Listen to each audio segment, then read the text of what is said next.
पहल एकेडमी के इस RS फोर्थ पेपर के विशेष सत्र में द्वितीय दिवस में आप सबका स्वागत। आज हम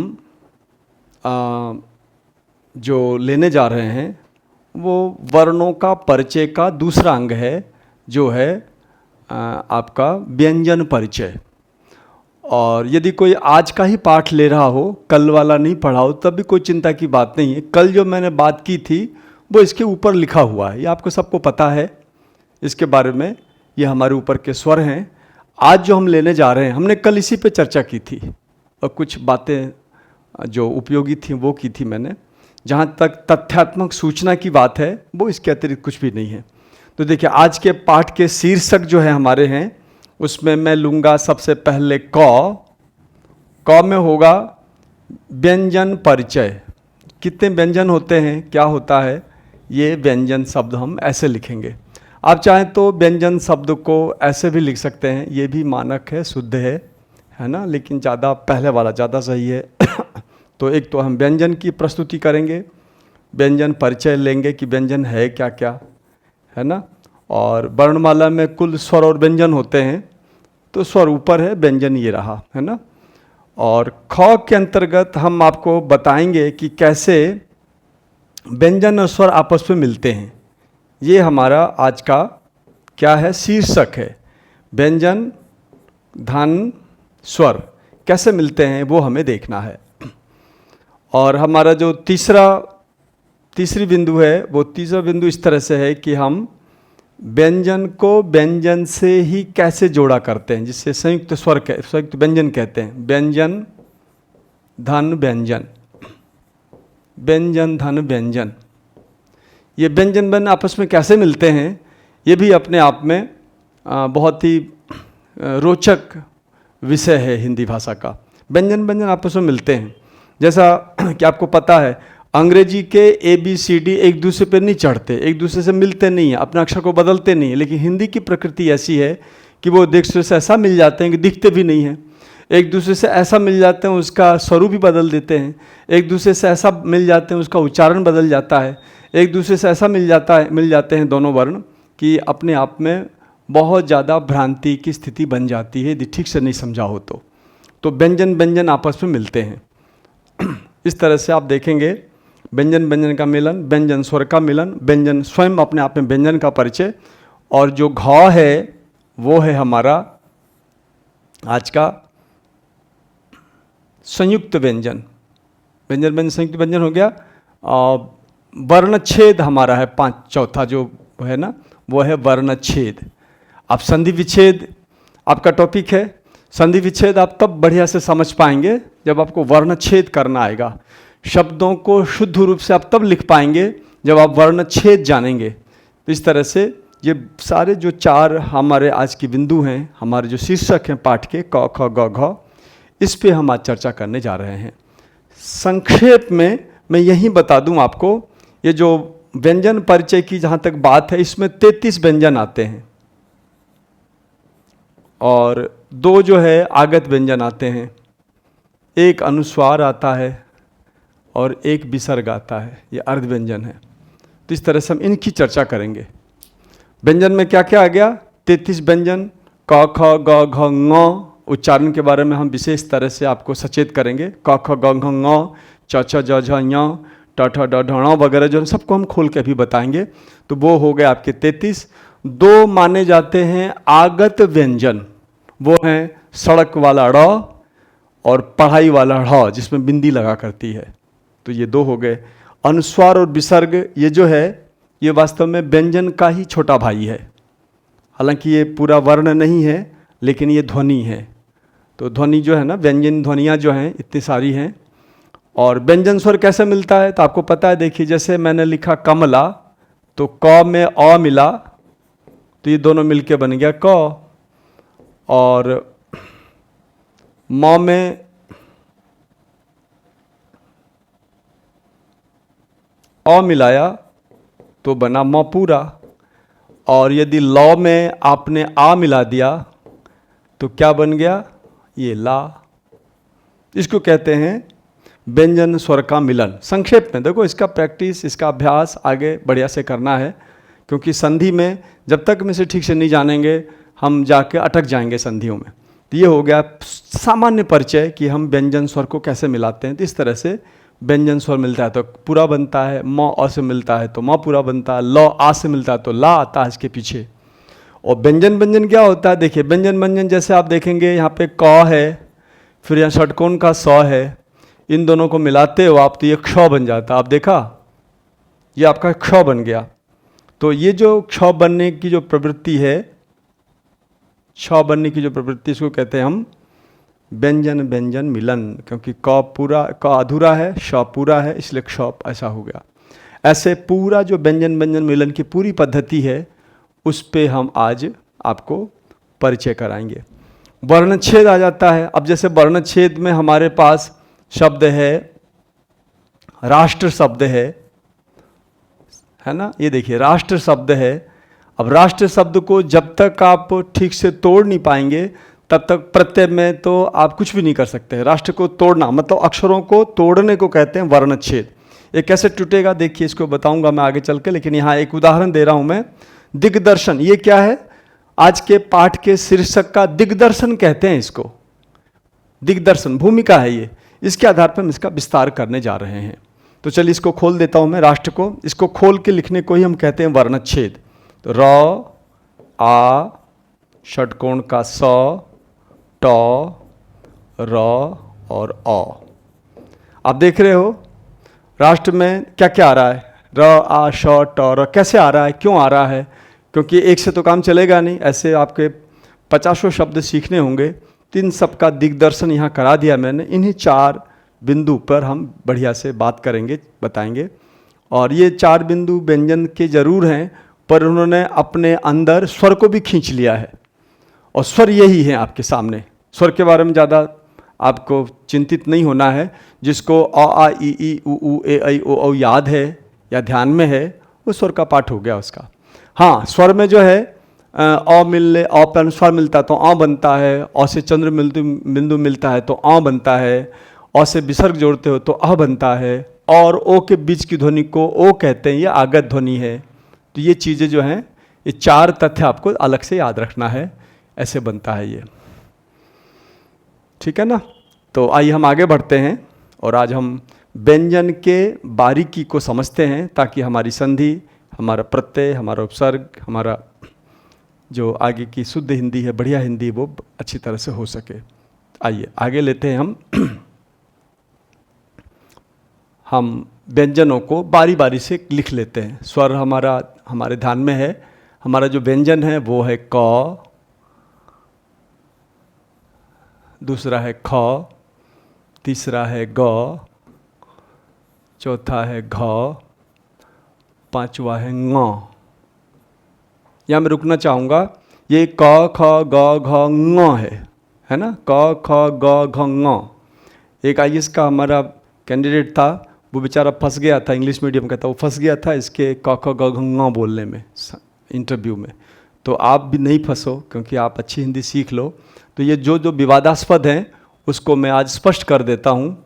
आपको अभी तो नहीं आ पाएगा, लेकिन आपको पता तो रहेगा कि हाँ, इसका उच्चारण ये होता है, गलत क्या है सही क्या है, वो आपको एक सामान्य धारणा बन जाएगी ना। तो आप कहीं धोखा नहीं खाएंगे, किसी भी स्तर में कहीं भी कुछ भी पूछा जाएगा आप बता पाएंगे। तो इसकी चर्चा मैं अभी करता हूँ। ट, ठ, ड, और ये हो जाएगा आपका ढ, ढ, ये होगा आपका ण। और इन सब को हम नीचे ऐसा इसलिए लिख रहे हैं क्योंकि हम इसमें कोई स्वर शामिल नहीं करना चाह रहे हैं। क्योंकि देखिए हम पढ़ाई व्यंजन का कर रहे हैं, तो शुद्ध रूप से व्यंजन देख लेते हैं। बाद में ये जो व्यंजन है ये सोने की तरह है, शुद्ध सोने का प्रयोग नहीं करते हैं। आप उस सोने में कुछ तांबे का हिस्सा मिला के और गहने के रूप में आप सोने का जैसा प्रयोग करते हैं, ऐसे हम इसमें तांबा क्या है, स्वर है, स्वर मिलाने के बाद ये प्रयोग करने योग्य बनते हैं। अभी हम शुद्ध सोने की बात कर रहे हैं, अभी हम शुद्ध व्यंजन की बात कर रहे हैं। तो व्यंजन में हमारा अगला चरण है त, थ, द, ध और ये न। और इन व्यंजनों के लेखन में और इसके उच्चारण में इतनी वैज्ञानिकता है और इतना रोचकपन है इसमें कि पूरा विश्व चमत्कृत है। अब हम लोग चमत्कृत नहीं हो पाते क्योंकि हमें पता ही नहीं कि सुंदरता कहाँ छिपी है ना। तो हमारी मातृभाषा में इतनी सुंदरता है। इसको देखो, थोड़ा सा मैं खोल पाऊँगा, अभी मैं प्रयास करूँगा। तो देखिए, इसकी एक एक बात महत्वपूर्ण है और इन्हीं बातों को नहीं जानने के कारण हम भ्रांत होते हैं। म, और इसके बाद जो आ रहा है वो है य, र, ल, व। एक क्रम और है इसका,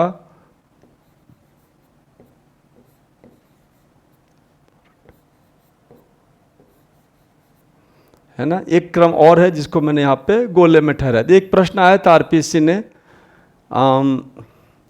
अध्यापक प्रतियोगिता परीक्षा में ये प्रश्न पूछा था, तो आप भी सीख लो, बहुत सामान्य सी बात है। तो ये मैंने इसको 2 बार लिखा है, क्यों लिखा है मैं बताऊंगा अभी आपको। और इसके बाद है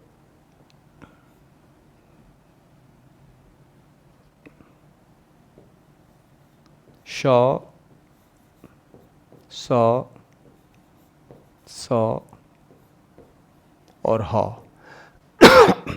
अब यदि इसे गिनेंगे तो देखिए, ये 5 5 5 5 5 4 और ये 4, तो ये कुल कितने हो गए? 33 हो गए। ये जो 33 हैं, ये शुद्ध 33 जो है ना, ये 33 जो है शुद्ध, ये तत्सम, ध्यान रखिए आप, ये तत्सम व्यंजन है। तत्सम का मतलब ये सीधे संस्कृत से आए हुए हैं और संस्कृत से हिंदी भाषा के शब्दों में प्रयोग किया जा रहा है। और हम लोग जो प्रशासनिक सेवा परीक्षा के अभ्यर्थी हैं, हम कुछ भी लिखते करते हैं तो पूरा औपचारिक और संस्कृत से बना हुआ तत्सम शब्द वाला है। वो यदि लिखते हैं तो ज़्यादा बेहतर माना जाता है। आप यदि बोलचाल की शैली में कुछ बात लिखते हैं तो वो इतना प्रभावी नहीं होता है। इसलिए यदि आपको नंबर हासिल का, आप देखिए, आप ज्योग्राफी उठा लीजिए, आप हिस्ट्री उठाइए, आप साइंस उठाइए, मैथ उठाइए, सब जगह जो पारिभाषिक शब्द हैं वो सारे तत्सम हैं। और वो सारे तत्सम शब्द कैसे बनते हैं? इन्हीं से बने हुए हैं। और इनको यदि हम प्रयोग में लेते हैं तो ज़्यादा प्रभावी होता है। देखो, कुछ लोग नंबर ज़्यादा लाते हैं। आपका एक साथी नंबर ला रहा है 10 में से 7 8 और एक का नंबर आ रहा है 2 3। क्यों आ रहा है? क्योंकि एक साथी जो जानकार होशियार है वो विषयों के पारिभाषिक शब्दों का प्रयोग कर रहा है, ज्योग्राफी के पारिभाषिक शब्दों का प्रयोग कर रहा है, इतिहास के पारिभाषिक शब्दों का अधिक से अधिक प्रयोग कर रहा है, विज्ञान के पारिभाषिक शब्दों का प्रयोग कर रहा है। और पारिभाषिक शब्द क्या हैं? सारे तत्सम शब्द हैं। और जो दूसरा साथी जिसके 3 नंबर आ रहे हैं, 4 नंबर आ रहे हैं, वो बोलचाल की भाषा में भाषा का प्रयोग कर रहा है। तो आप हिंदी से जुड़े हो, आप ऐसा मत सोचना कि आप केवल हिंदी सीख रहे हो। मैं आपके प्रथम पत्र, द्वितीय पत्र, तृतीय पत्र की जो भाषा है ना, वैसी उत्कृष्ट आपकी भाषा हो जाएगी, ताकि आपका प्रथम, द्वितीय, तृतीय पत्र में भी 15-15, 20-20 अंक की बढ़ोतरी आप प्राप्त कर सको। भाषा ही तो है। व्यक्ति के एक वाक्य बोलते ही सामने वाला समझ जाता है कि ये बच्चा कितना प्रबुद्ध है। इंटरव्यू में क्यों होता है? क्या है इंटरव्यू में? कौन सा प्रसाद बांट के आता है बच्चा वहाँ पे इंटरव्यूअर को? बोलता ही तो है, वो अपने व्यू देता है। तो एक के आ जाते हैं 90 नंबर, एक का आता है 30 नंबर। ऐसा क्यों भाई? ऐसा क्या होता है? भाषा है, शुद्धता है, और आपका जो कंटेंट है, वो आपका जो चिंतन शैली है, इसको इंग्लिश में थॉट प्रोसेस कहते हैं। आपका जो थॉट प्रोसेस है, अभी जितने भी साथी हैं जो बिगिनर्स हैं, जो फाउंडेशन कोर्स में है, उनका सबका जो लेखन है, उनका सबका जो बोली है, सब बचकाना होगा। सब हास्यास्पद ढंग से लिखेंगे, बोलेंगे, करेंगे। जैसे ही आप भाषावेत्ता के संपर्क में आओगे, धीरे धीरे अपना सुधार करोगे, आप एक माने हुए प्रोफेसर के रैंक की तरह बोलना लिखना सीख जाओगे। बशर्ते आपको सजग रहना है कि देखिए किस शब्द को कोई प्रबुद्ध व्यक्ति कैसे उच्चारित करता है, उसका उच्चारण कैसे हो रहा है, किसी भाव को हम कैसे प्रकट कर रहे हैं। तो 2 बातें होती भाषा में। एक तो होती है इन शब्दों का लेखन की शुद्धता, बोलने की शुद्धता, और दूसरा जो थॉट प्रोसेस होता है, वो चीज़ बहुत महत्वपूर्ण है। वो धीरे धीरे ही आता है। जो जितना अपने को रगड़ता है वो उतना ज़्यादा इस थॉट प्रोसेस में शामिल होता है। थॉट प्रोसेस में शामिल होते ही आपकी भाषा में वो गुण आ जाते हैं, सुनते ही, वाक्य को देखते ही परीक्षक रीझ जाता है। तो परीक्षक को रिझाने के लिए आपको जो महत्वपूर्ण चीज़ें हैं, तत्सम वाली बात है, उसका अधिक से अधिक ज्ञान होना चाहिए। तो देखिए ये सारे कितने 33 व्यंजन हो, गिन के देख लो आप, 33 व्यंजन हो गए। अच्छा, इन व्यंजनों में अब बाकी जो है, जो तत्सम नहीं है, तद्भव हैं, उसके बारे में भी हम आपको अलग से बता देते हैं। ये देखिए, ये जो तत्सम वगैरह है, इसमें एक तो है टवर्ग में आने वाला ड़, और ये है ढ़। जैसे स्वर में ओ नाम का व्यंजन आया था, आप स्वर देख सकते हैं, स्वर में जो है ना, ये ओ नाम का व्यंजन आया था, स्वर आया था, इसमें औ मिलके ओ बना था। ये जो स्वर है ये आगत स्वर है, ये इसके मूल का हिस्सा नहीं है, हालांकि ये सारे मूल वाले हैं। इसको यदि हम देखें तो ये मूल नहीं है, ये जो है ना, ये मूल नहीं है, ये अंग्रेजी शब्दों के लिए है। तो ये चार, इन सबसे अलग है ये। ऐसे ही आप यदि व्यंजन की बात करते हैं तो व्यंजन में ये सारे के सारे मूल हैं, ये मूल नहीं है, ये तद्भव है। तद्भव कैसे? जैसे आप सड़क लिखते हैं तो सड़क में ये वाला ड़ आता है, आप झगड़ा लिखते हैं तो झगड़ा में ये वाला आता है, आप यहाँ पे पढ़ाई लिखते हैं तो पढ़ाई में ये वाला आता है। यदि आप बिंदी भूल रहे हो तो गलती कर रहे हो, पढ़ाई लिखते समय हर बार ये आएगा।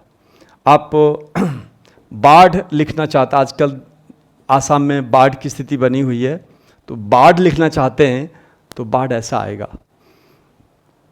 और यदि आपको प्रौढ़ लिखना है, ध्यान देना मैं बहुत महत्वपूर्ण बात कर रहा हूँ, प्रौढ़ लिखना है और आपने ऐसा कर दिया तो आप गए काम से, क्योंकि प्रौढ़ जो है ये तद्भव शब्द नहीं है, ये तत्सम शब्द है। इसका शुद्ध रूप होता है प्रौढ़, बिना बिंदी वाला। यानी इस प्रौढ़ में, मैं कट कर दूं, साफ साफ बता दूं आपको, तो प्रौढ़ में जो है ये ढ ये वाला आ रखा है, पूरा ढ उसमें आ रखा है। तो इसका भी बड़ा महत्व है, कहाँ पे ढ लिखना है, इसका उच्चारण में फ़र्क है। ये है ढ, अब मैं उच्चारण की बात कर लूँ, ये है ढ, ये है ड़, इसलिए ये है सड़क, ये है झगड़ा, ये है पढ़ाई, पढ़ाई नहीं, पढ़ाई का ढ तो ये वाला रहा, ये है पढ़ाई, ये है बाढ़। इस तरह से इसका उच्चारण है, जहाँ जैसा उच्चारण है उसके अनुसार आप बिंदी लगा सकते हो। आप देखेंगे बहुत सारे बच्चे ऐसे हैं जो बिंदी के बारे में भ्रांत हैं, जाता है, जाते हैं वगैरह में हौ पे कहाँ बिंदी वगैरह आएगी, उसके बारे में बड़ी भ्रांति है। तो उन सबको भी हम पाठ में शामिल करेंगे और आपको बताएंगे कहाँ बिंदी आती। तो देखिए ये जो है ना ये, और एक बात और आती है इसमें, जैसे कानून शब्द लिया हमने, अब देखिए कानून में क के नीचे बिंदी आ रही है, तो ये भी अपने आप में एक क्या है, एक फफूंद बोलते हैं, बोलचाल की फफूंद है ये। कैसे जाने, कैसे समझे, बच्चे सोचते हैं कैसे, क्या है ये चक्कर, क्या है। तो मेरा ये कहना है कोई चक्कर नहीं है, बहुत इजी चक्कर है, बस आप ध्यान से हमारी बात सुनो, सारा चक्कर दूर हो जाएगा। अभी हमने 33 ये बताए हैं, इसमें उच्चारण देख लेते हैं। क ख ग घ ङ, इसका उच्चारण है क ख ग घ ङ। ये ण खाली या ड खाली ऐसा वैसा कुछ नहीं है, ये इसका उच्चारण है क ख ग घ ङ। और इसका प्रयोग हम कहाँ कहाँ करते हैं, इसका प्रयोग हम करते हैं वांग्मय वगैरह जो शब्द लिखते हैं उसमें हम इसका प्रयोग करते हैं। इसका देखिए उच्चारण साफ साफ आपको पता चल जाएगा। इसको क्या बोलेंगे, वांग्मय। इसको बाढ़मय बोलोगे क्या, बाढ़मय बोलो गड़बड़ हो जाएगा, बाढ़मय होता ही नहीं कुछ भी। वांग्मय, हमने ङ बोला, वही ङ यहाँ बोल रहा हूँ मैं, क ख ग घ ङ।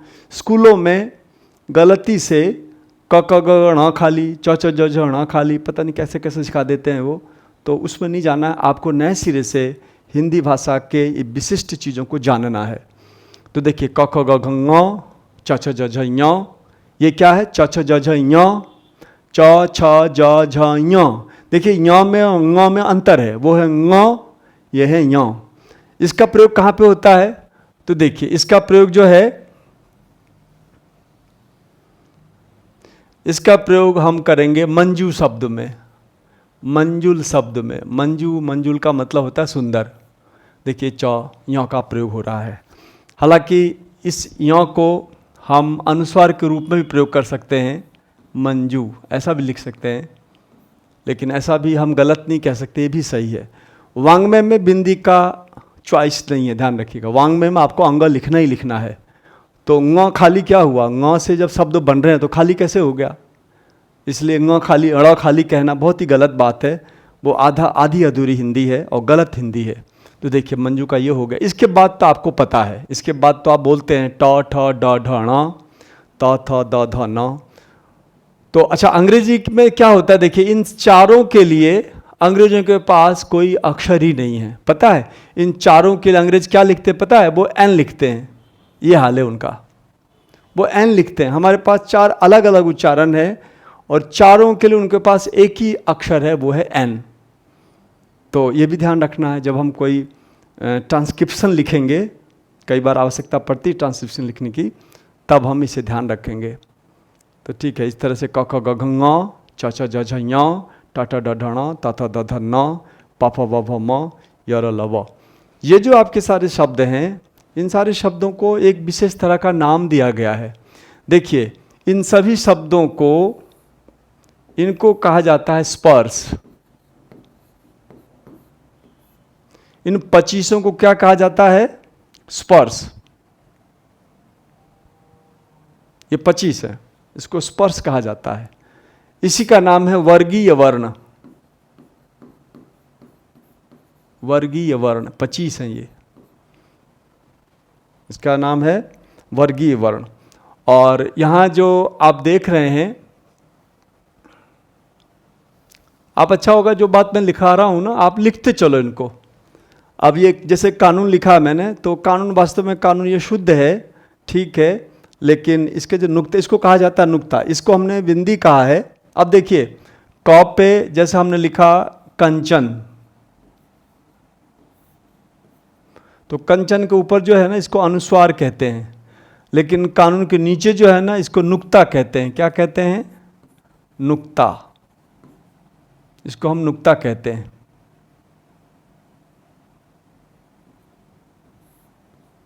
तो अंतर है, शब्दों के उच्चारण में अंतर है। ये बिंदी है, वो नुक्ता है। उर्दू के शब्दों में क ख ग ज और फ में जो नीचे लगा करता है उसे नुक्ता कहते हैं। और इसमें राहत की बात यह है कि आपके उर्दू के शब्दों में जो नुक्ता लगा करता है, ये लिखना अनिवार्य नहीं है।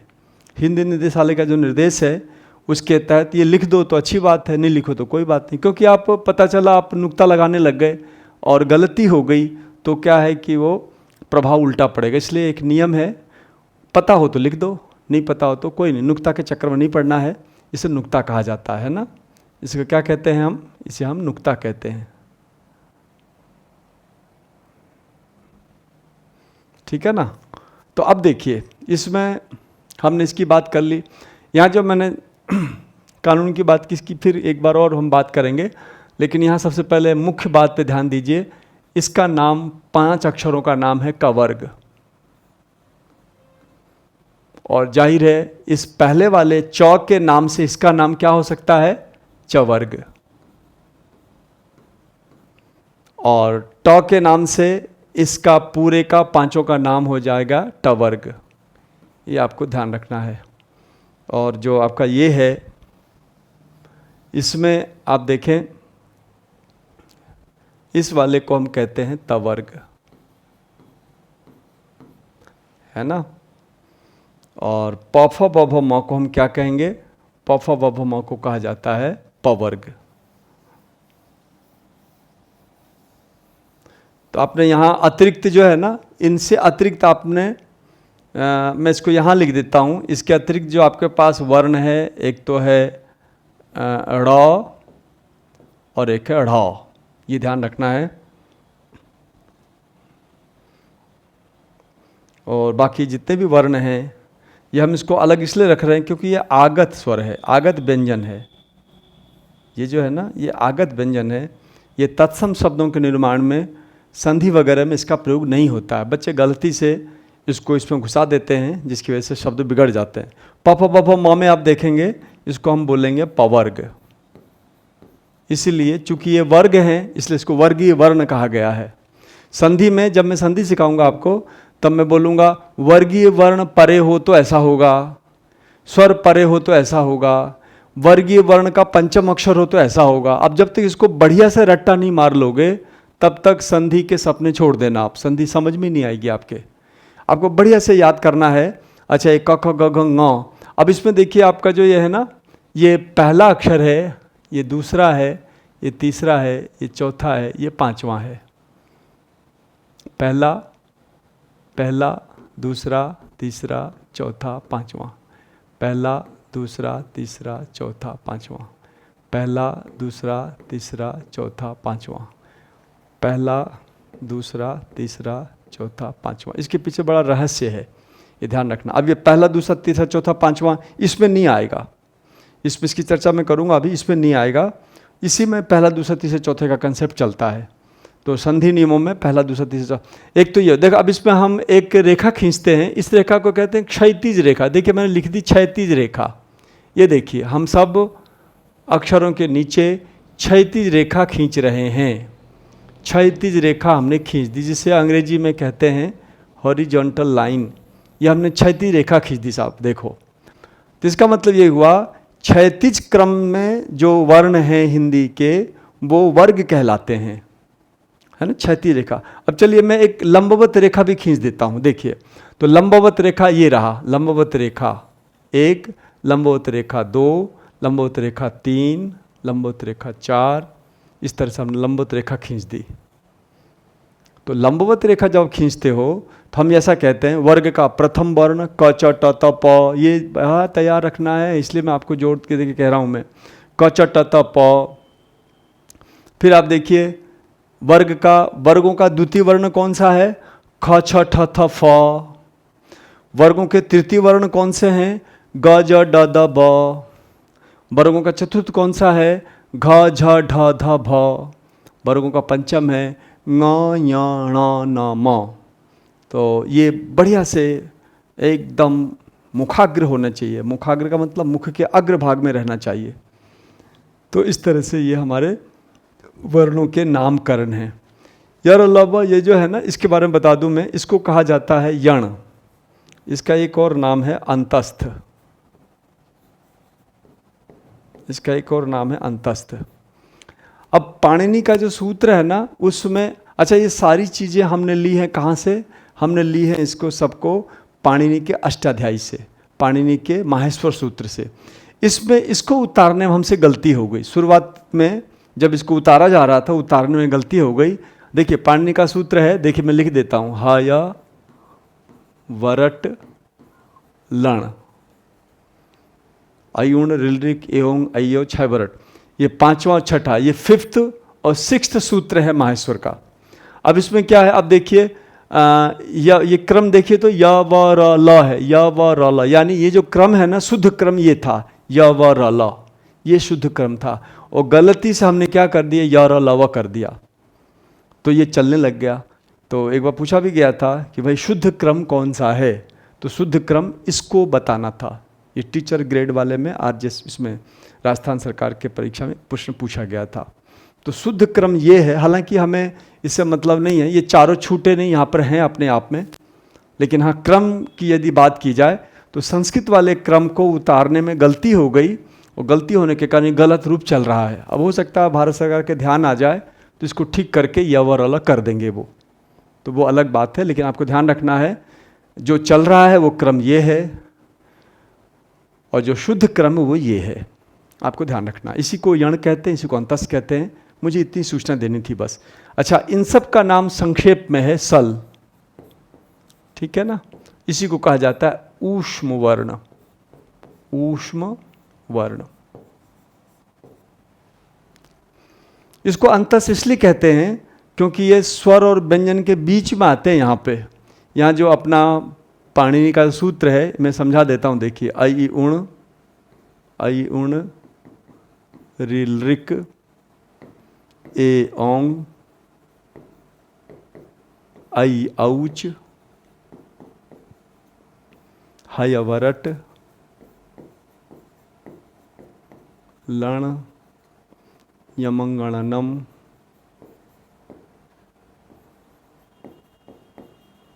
इस तरह से कुल 14 सूत्र हैं, ठीक है ना। अब इसमें देखोगे आप, पहले तो अब इसको ऊपर वाला मैं हटा देता हूं क्योंकि ऊपर वाला यहाँ पे आ रखा है, इसको मैं हटा देता हूँ। शुरुआत यहाँ से है, आई उण रिलरी केओंग आइयो छवट लण। अब आप देखो इधर तो है स्वर, ये क्या है, ये है स्वर, और ये वाला क्या है, यमंगणनम झभ वगैरह करके आगे है, ये सारा है व्यंजन। ये क्या है, ये है व्यंजन। समझना आप, ऊपर स्वर है, इधर नीचे व्यंजन है, और बीच में आने वाले जो अक्षर है ना, ह को छोड़ के ये जो अक्षर है ये अंतस्थ है। देखो अंतस्थ, इसलिए इसको अंतस्थ कहा जाता है। अंतः का मतलब होता है बीच में, मध्य में। चूंकि मूलतः ये स्वर और व्यंजन के बीच में आता है, लेखन में भी आता है, उच्चारण में भी आता है। पहले स्वर बोले जाते हैं, फिर इन अंतस्थ को बोलने में स्वर जैसा ही हमें उच्चारण करना पड़ता है। तो ये स्वरों के पास हैं, असल में ये स्वरों के भी पास हैं और व्यंजनों के भी पास हैं, क्योंकि इनका उच्चारण जो है ना कुछ कुछ इसके जैसा, कुछ कुछ इसके जैसा होता है। इसलिए मूल हमारे आचार्यों ने इसको बीच में रखा था। तो बीच को क्या कहते हैं, अंतस्थ कहते हैं। ये लॉजिक है इसको अंतस्थ कहने का, ठीक है ना। तो ये अंतस्थ हमारे हो गए। और इसका क्या लॉजिक है भाई ऊष्म वर्ण कहने का? इसका लॉजिक ये है, इसके बोलने में गर्मी ज़्यादा निकलती है, इन अक्षरों के बोलने में। श स स ह बोल के देखो, श श श ह, हवा ज़्यादा निकलती है, इसलिए उष्मा, वो भी गर्म हवा निकलती है, इसलिए ऊष्म वर्ण कहा जाता है। और इसको स्पर्श कहने का क्या आधार है? तो इन अक्षरों को जो 25 हैं, इसको स्पर्श इसलिए कहा जाता है, हमारे मुख के जो अवयव हैं, जैसे दांत है, जीभ है, तालु है, होठ है, ये आपस में गतिविधि करते हैं जब इनका उच्चारण करते हैं। जैसे क, ख, ग, घ, ङ, प, फ, च, छ। आप देखेंगे हमारी जो जिह्वा है ना, कभी तालु से मिलती है, कभी दांत से मिलती है, कभी होठ हिलते हैं। तो बहुत ज़्यादा मशक्क़त हमारे मुख के अवयवों को करना पड़ता है, इसमें कुछ ज़्यादा ही होती, इसलिए इसको स्पर्श वर्ण कहा जाता है, जिसमें मुख के अवयव, जिह्वा आदि, दांत आदि आपस में मिलते हैं। जैसे आप ल का उच्चारण करें, ल, तो ल बोलने में आपका जो जिह्वा है वो दांत के पास आ रहा है, ल, ल।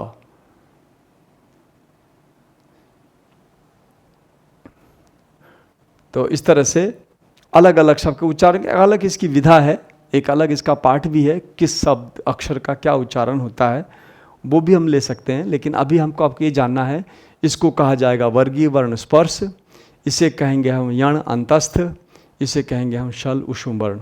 और ये दोनों जो है ना, ये वास्तव में बाद में हिंदी भाषा में आए, जिसके लिए अभी शब्द लिखा था मैंने, तो इससे वो बन जाते हैं ड़ और ढ, ये हैं आगत स्वर। तो इनको सबको समझने के बाद हमारा टॉपिक का जो दूसरा है आप देख सकते हैं, ये देखिए हमारा जो टॉपिक है ये व्यंजन परिचय हो गया, आपके सारी जानकारी मिल गई। अब व्यंजन स्वर कैसे मिलते हैं वो मैंने यहाँ पे संक्षेप में दिया था, दिग्दर्शन मात्र था, मैं इसको विस्तार से बता देता हूँ। देखिए, फिर हम व्यंजन लेंगे और हम समझने का प्रयास करेंगे कि कैसे ये बन रहा है। तो ये हमारा व्यंजन का परिचय था। अब हम लेने जा रहे हैं व्यंजन और स्वर का मिलन। तो मैं सबसे पहले क वर्ण से शुरू करता हूँ। क में यदि हम अ मिलाते हैं तो ये दोनों मिलके बनाता है क पूरा। यदि इस क में आप आ मिलाते हो तो ये दोनों मिलके बनाते हैं का। इस क में यदि हम छोटी ई मिलाते हैं तो ये दोनों मिलके बनाते हैं छोटी ई। को मिलाने से बन रहा है आपका क में छोटी ई। इस क में यदि आप बड़ी ई मिलाते हो तो ये बन जाता है की। अब देखा जाए तो वास्तव में वैसे तो सारी वैज्ञानिकता है हमारी वर्णमाला में, लेकिन यहाँ थोड़ा सा गड़बड़ है। क्या गड़बड़ है? यहाँ क के साथ ई का मिलन किया तो ई को इधर ही रहना चाहिए था। जब मैं आपको संधि वगैरह सिखाऊंगा तब यहाँ पे आप बहस करोगे, ध्यान रखना। ये अपवाद नुमा है कि क में जब ई मिलाता है तो अपवाद रूप में ई इसके पीछे जाता है। बाकी कोई भी अक्षर कोई भी स्वर इसके पीछे नहीं जाता। ई छोटी ऐसी है जो अपने उच्चारण के स्थान से पीछे चला जाता है, हालांकि इसका उच्चारण पहले क होता फिर ई होता है। ये थोड़ा सा नियम विरुद्ध है। इसका लेखन होता है पहले और बोला जाता है बाद में। बाकी कहीं पे ऐसा नहीं है। क में अ है क बोला जाएगा, क में आ है का बोला जाएगा, क में बड़ी ई है पहले क बोलेंगे फिर बड़ी ई बोलेंगे। यहाँ तक तो ठीक है। यहाँ जो छोटी मात्रा वो पीछे चली आती है और पीछे आने के कारण हम कई बार हम भ्रांत होते हैं कि पीछे कैसे चली आई। तो ध्यान रखना ये अपवाद है ना। इसको मैं तारांकित कर देता हूँ, ये आपको ध्यान रखना है। हालांकि सिंपल वे में तो ये याद रखना है कि क में ई जोड़ेंगे तो की होगा। अच्छा, यदि क में आप ऊ जोड़ते हैं तो क्या होगा? क में ऊ जोड़ेंगे तो ये होगा कू। और यदि क में आप बड़ा ऊ जोड़ेंगे तो ये हो जाएगा आपका कू, इस तरह से। तो आगे क में हम जोड़ने जा रहे हैं क्या? क में हमने री जोड़ा। अब देखिए क में जब री जोड़ा तो ये बन गया क्या? क्री। और ध्यान रखना आरएस में प्रत्यय वगैरह के पाठ में बड़ी री की चर्चा भी आएगी, हालांकि हिंदी में नहीं है। कुछ संस्कृत के शब्द कभी कभी पूछ लेते हैं वो, तो ऐसी स्थिति में क में जब री मिलाएंगे ना तो ये क्री ऐसा लिखा जाएगा। इससे आपको वाकिफ़ होना है, परिचित होना है। जहाँ जहाँ मैं इसको लिख के अंडरलाइन कर रहा हूँ, तारांकित कर रहा हूँ, इस पर विशेष ध्यान देना है कि ऐसा होता है। बाकी आप कहीं आपको मिलेगा नहीं ये सब चीज़ें, इसलिए इसको ध्यान रखना है। जब हम आगे चर्चा करेंगे तो झट से आप बात को समझ जाएंगे। अब क में ऊ मिलाने के बाद, री मिलाने के बाद अब क्या बचा? हम क में मिला देते हैं ए। ये देखिए हमने ए मिलाया तो ये बन गया के। और इस क में यदि हम ऐ मिलाएंगे तो ये दोनों मिलके बनेगा कई। यहाँ 1.5 होशियार बच्चे बनते हैं, यहाँ गलती करते हैं। ये दोनों मिलके, ये चीज़ जो ए है ना, ये अपने आप में छोटा ए है, ये एक मात्रा है, तो क से मिला। और ये अपने आप में दो मात्रा, एक मात्रा तो ये है, एक मात्रा ये है, इसलिए जब दोनों मिलता है तो ये क्या बनता है? कई। क में दो मात्रा जोड़ा जाता है। ऐसे ही हम क से ऊ जोड़ेंगे, क से ऊ ए ऐ हो गया। अब ओ जोड़ेंगे तो क्या बनेगा? इनको जोड़ेंगे तो बनेगा को। और यदि आप क से औ जोड़ोगे तो आपके समक्ष आएगा कऊ। अब मैंने क के बारे में तो बता दिया, लेकिन क ख ग घ ङ च छ ज झ ञ ट ठ ड ढ ण त थ द ध न के साथ भी यही काम होता है। ये आपको ध्यान में रहना चाहिए। बहुत सारी बातें बताई नहीं गई है। जैसे जैसे हम आगे बढ़ेंगे हमारी जो स्वर है ना, ये सभी वर्णों के साथ मिलेंगे। ये आपका सोना है, ये तांबा है। सोना और तांबा मिलके प्रयोग करने योग्य शब्दों का निर्माण होता है। तो ये हमने जो अभी रखा आपके सामने वो क्या था? ये स्वर के साथ व्यंजन की युति थी। व्यंजन और स्वर कैसे मिलते हैं वो हमने देखा यहाँ पे। अब इसके ऐसा कर देने से अब क में र नहीं है, ध्यान रखना है। ये क में र मिला हुआ नहीं है, तो क्या है? क्या है ये क में री मिला हुआ है, क्योंकि क में र भी मिलता है। वो कैसे मिलता है वो बाद में देखेंगे, लेकिन अभी आपको ध्यान रखना है कि क जो है स्वरों से मिलकर के ऐसा रूप अपना बनाते हैं। ठीक है ना? तो आगे बढ़िए। आगे वाले क्रम में हम लेते हैं व्यंजन व्यंजन मिलन। अब देखिए पहले मैंने बताया था आपको क और षटकोण का स, ये दोनों जब मिलेंगे ना तो ये बनाएगा आपका क्ष। अब देखो हलंत हलंत है भाई, साफ सफाई के साथ काम करते हैं अपन, क्योंकि क हलंत है, श हलंत है। दोनों हलंत के मिलने के बाद जो क्ष बना वो भी हलंत ही रहेगा, इसका उच्चारण क्ष होता है। और फिर हम जब ज और य को मिलाएंगे तो ये बन जाता है ज्ञ। हालांकि हम उत्तर भारत में ज्ञ बोलते हैं, पर वास्तव में जैसा मैंने बताया था पहले, आपको कल बताया था कि दक्षिण भारत के लोग, गुजरात और महाराष्ट्र के भी लोग जो है ना, इसको ज्ञ नहीं बोलते, वो इसे ज्यों बोलते हैं, क्योंकि इसमें ज और य है तो ज्यों बोला जाना चाहिए। वास्तव में उनका उच्चारण सही है। इसका जब अंग्रेजी लिखते हैं, इसका अंग्रेजी होता है KSH, क्ष होता है। और ज्यों का जो अंग्रेजी होगी वो क्या होगा? ज ऐसा होगा। लोग बाग पता है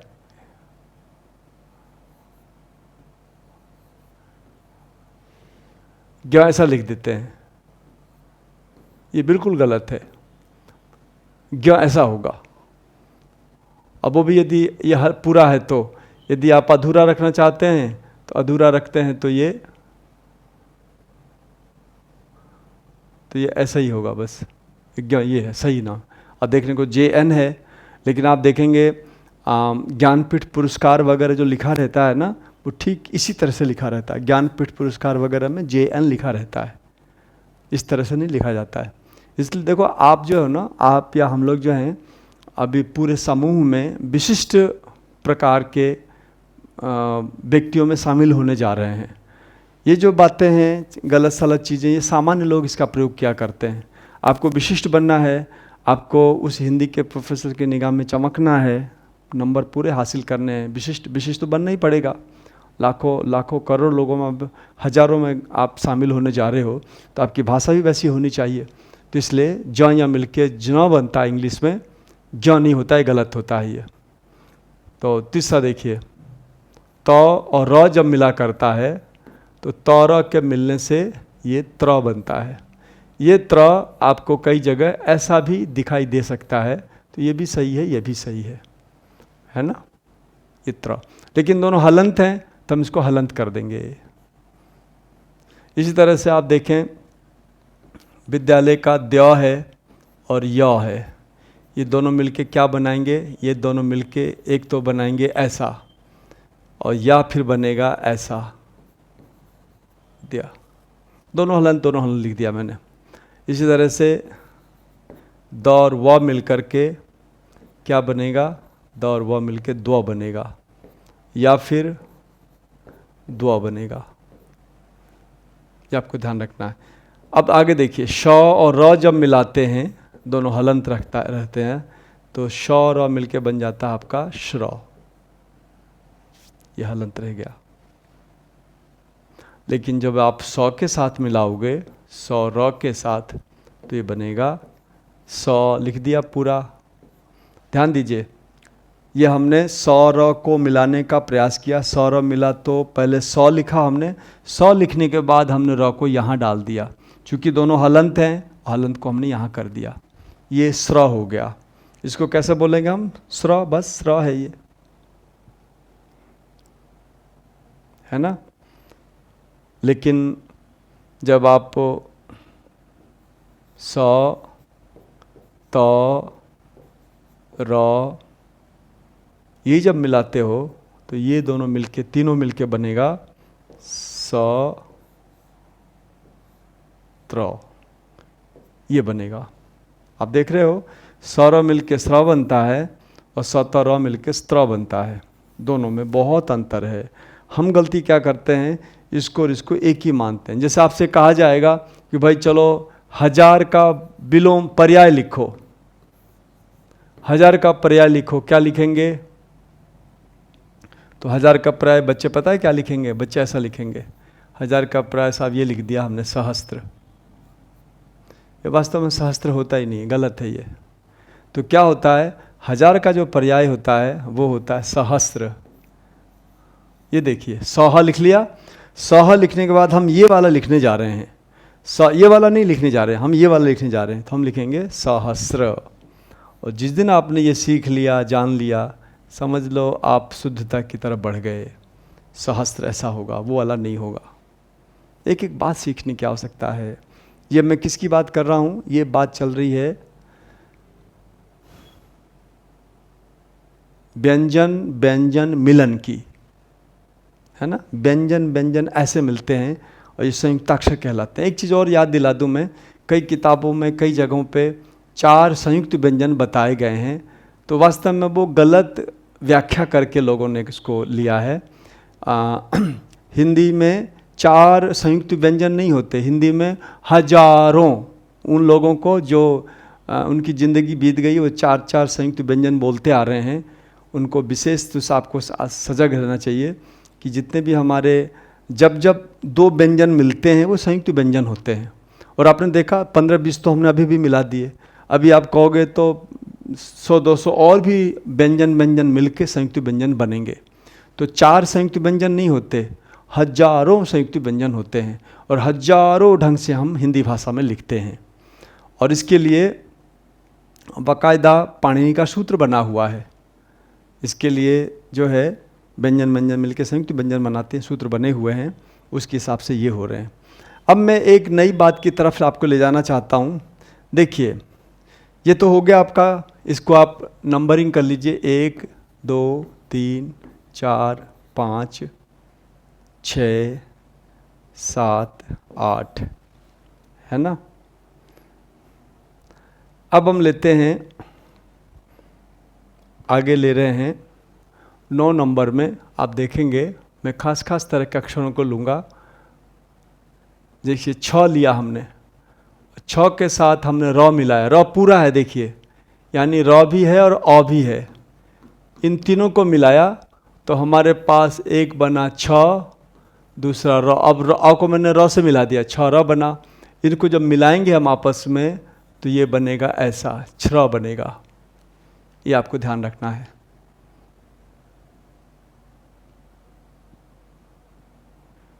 ट के साथ हम र मिलाते हैं तो ये दोनों मिलकर बनाते हैं ट्र। ठ के साथ हम र मिलाते हैं तो ये दोनों मिलके बनते हैं ट्र।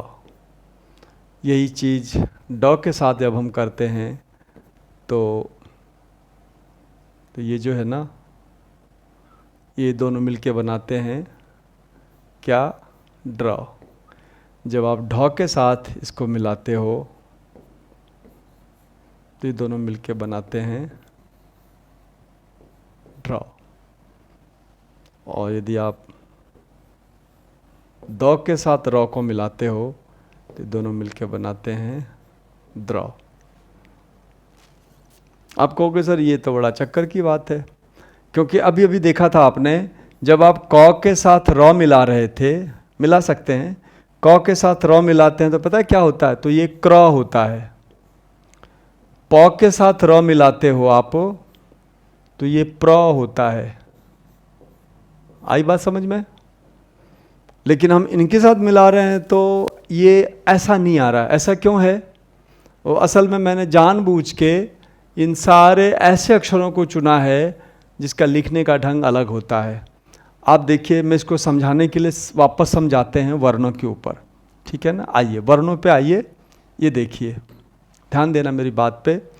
यहाँ जो क ख ग घ लिखे हुए हैं, इन क ख ग घ च छ ज झ में ऐसे कितने वर्ण हैं जिनकी जो पाई है, जिनका जो डंडा वो नीचे तक आ रहा है। तो आप देखिए, क में डंडा है, ये रहा, ख में डंडा है, ये रहा, ग में भी है, घ में भी है, अंग में नहीं है, च में है, छ में नहीं है। तो मैं इसको क्या करूँगा, इसको हम गोला लगा देते हैं, बिना डंडा वाले हैं ये। देखिए, छ में डंडा नहीं है ना, यहाँ में है, सब में है। ट में डंडा नहीं है, डंडा है भी तो वो नीचे तक नहीं आ रहा, ऊपर ही अटक के रह गया है। ये देखिए, छोटा सा डंडा है, नीचे तक लकीर नहीं आ रही है। ठ में भी नीचे तक लकीर नहीं आ रही है, ड में भी नहीं है, ढ में भी नहीं है। और कहाँ नहीं है? त में है, थ में है, द में भी नीचे तक लकीर नहीं है, ध में है, न में है, प फ ब भ सब में है, य र ल र में नहीं है ना, और स स ह में नहीं है। तो देखा जाए तो जो पाई है, जो लकीर है, वो इतने अक्षरों में नहीं है। यानी जिसमें पाई नहीं है उसके साथ यदि आप र मिलाते हो तो वो र इस तरह से हो जाता है। यदि मैं छ में र मिलाऊंगा, छ में र मिलाऊंगा तो ये छ्र ऐसा लिखा जाएगा। ये ऐसा हिंदी के विद्वानों ने निर्णय लिया। उन्होंने ये कहा कि भाई इसमें जो र घुसाया जाएगा, क में तो डंडा है, जैसे प है ना, प में तो देखिए, प में र मिलाना हो तो हम ऐसे मिला देते हैं, क्योंकि इसमें डंडा है, डंडा के सहारे हम लकीर खींच लेते हैं तो हमारा प्र बन जाता है। लेकिन छ में कोई डंडा है ही नहीं नीचे तक। ऐसी स्थिति में र दिखाने के लिए ऐसा आविष्कार किया गया है। इसको कहते हैं हंसपाद। क्या कहते हैं इसको? हंसपाद। ये आपको ध्यान रखना है। और ये कितों के साथ हो रहा है? जब जब र मिलाते हो किसके का साथ हो रहा देख लो कि साफ लिखा हुआ है, अंग के साथ होगा। हालांकि अंग का इनका कोई उदाहरण मिलता नहीं है, छ के साथ बता दिया हमने। और ट ठ ड ढ ये 1 2 3 4 5, बाकी ये द 6, ये 6 अक्षर ऐसे हैं जिसके साथ आप र मिलाओगे तो वो र जो है ना वो अलग ढंग से मिलेगा। वो ढंग ये है, छ के साथ छ बना, ट के साथ मिला ट्र बना, ठक। अब जब तोड़ने की बारी आएगी तो आपको ध्यान रखें ऐसे तोड़ना है उसको। ये यदि ध्यान रह गया तो आप बाजी मार जाएंगे। तो अब हमने क्या किया, अब हमने 4 बातें ली। एक तो हमने लिया व्यंजन का परिचय। आपको व्यंजन बढ़िया से याद करना है, क ख ग घ ङ च छ ज झ ञ, एकदम मुखाग्र होना चाहिए। फिर हमने दूसरी बात ली, व्यंजनों को स्वर से कैसे मिलाते हैं वो देखा। इसके बाद तीसरी बात ली हमने, ये कैसे तद्भव व्यंजन आते हैं। और चौथी बात हमने ये ली जिसके अंतर्गत हमने व्यंजन कैसे मिलते हैं उसको देखा हमने, है ना। तो ये सब बात सीख जाने के बाद अगला जो हमारा चरण है वो है वर्णच्छेद। अब आप अक्षरों में मर्मज्ञ बन गए। अब आप छोटी से तालाब में बढ़िया तैरना सीख गए। अब आपको नदी में फिर समुद्र में तैराने ले जाना है। इससे पहले तालाब में, क्योंकि तालाब में डूबने की आशंका कम होती है, पास में हम खड़े हैं नहीं डूबोगे आप, लेकिन नदी में आपको दूर जाना पड़ेगा। तो उस डूब से बचने के लिए इसको जान लेना बहुत आवश्यक था। तो आज का पाठ मैं यहाँ विरमित करता हूँ। मुझे आशा है आप इससे लाभान्वित होंगे। इसको बार बार देखिए, समझिए, और कोई भी क्वेरी हो आपके मन में इसके बारे में, उन सभी समस्याओं को लिख के रखो। आप कभी भी हमारा मिलन होगा या आप ऑनलाइन भेजेंगे, सबका समाधान कर देंगे। तो चलिए आज के लिए बस इतना ही। बहुत बहुत धन्यवाद और साधुवाद।